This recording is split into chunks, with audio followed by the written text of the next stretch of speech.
Fenomena transaksi di era digital saat ini membuat semakin banyak cara pembayaran digital. Misalnya, ketika kita membayar pembelian kita di online marketplace, muncul banyak opsi pembayaran. Tidak hanya transaksi daring, transaksi luring yang dilakukan di berbagai toko pun saat ini telah memungkinkan konsumen untuk melakukan pembayaran digital dengan berbagai cara. Pembayaran menggunakan debit card, kredit card, dan transfer bank baik untuk transaksi daring dan luring mungkin sudah merupakan pemandangan umum. Akan tetapi, bagaimana dengan berbagai opsi pembayaran lain yang semakin banyak sekarang ini? Apakah kalian yakin sudah memahami semua channel pembayaran tersebut? Pada bagian berikut, kita akan coba membahas berbagai channel pembayaran yang perlu teman-teman kenal lebih dalam. Channel pembayaran yang pertama adalah e-debit dan e-kredit. Virtual card atau e-debit atau e-credit card adalah debit dan kredit card tanpa wujud fisik yang memungkinkan pemilik kartu untuk membayar transaksi online tanpa memberikan informasi dari kartu debit utama.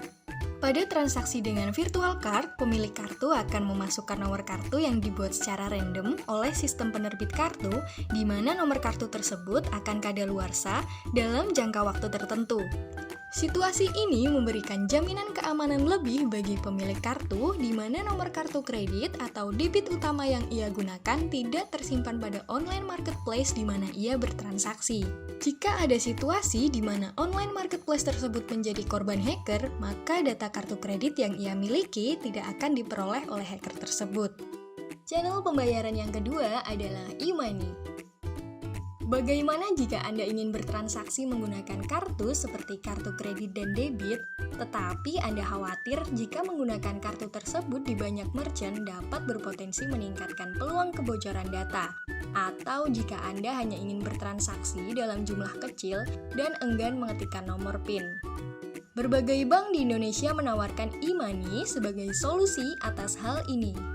E-money adalah alat pembayaran di mana nilai uang tersimpan secara elektronik dalam media chip. Karena berbentuk kartu, penggunaan alat ini untuk pembayaran tidak membutuhkan jaringan internet.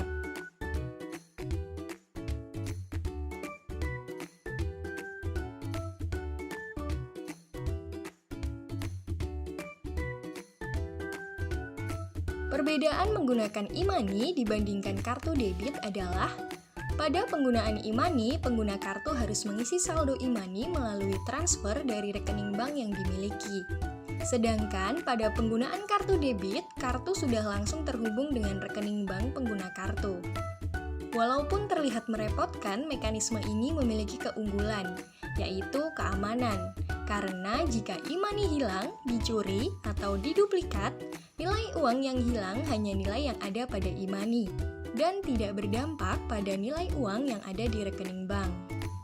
Hanya saja, keunggulan itu juga menciptakan risiko, yakni hilangnya fisik e-money menyebabkan pemilik tidak dapat memperoleh kembali saldo yang ada pada kartu. Channel pembayaran yang ketiga adalah e-wallet. Penggunaan e-wallet semakin populer di Indonesia beberapa tahun terakhir seiring dengan meningkatnya transaksi perbelanjaan online dan cashless payment. Banyak orang menyebut layanan yang sebenarnya adalah e-money sebagai e-wallet. Apakah keduanya sama? Tentu tidak. E-wallet adalah alat pembayaran di mana nilai uang tersimpan pada server internet, tepatnya pada akun yang dimiliki pengguna e-wallet. Keunggulan utama e-wallet adalah kepraktisan. Aplikasi e-wallet praktis untuk dibawa dan pengguna dapat menggunakannya dengan mudah karena aplikasi ini diinstal pada smartphone, sehingga mengurangi kelupaan membawa e-wallet.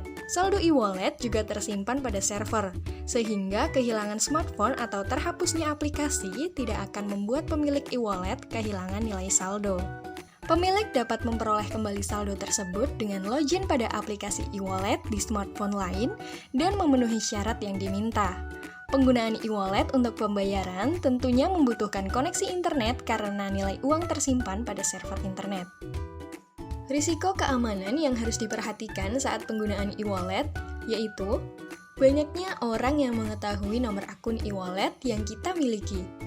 Hal ini disebabkan karena e-wallet di Indonesia menggunakan nomor HP sebagai akun e-wallet.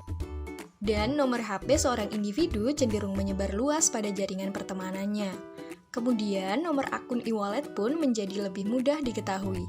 Hal ini tentunya berbeda dengan nomor rekening bank atau nomor kartu kredit yang hanya disampaikan oleh pemilik alat pembayaran tersebut ketika pemilik akan melakukan transaksi.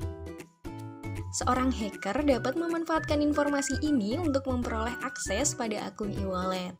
Maka dari itu, terdapat term dan condition yang perlu teman-teman perhatikan dalam menggunakan alat pembayaran.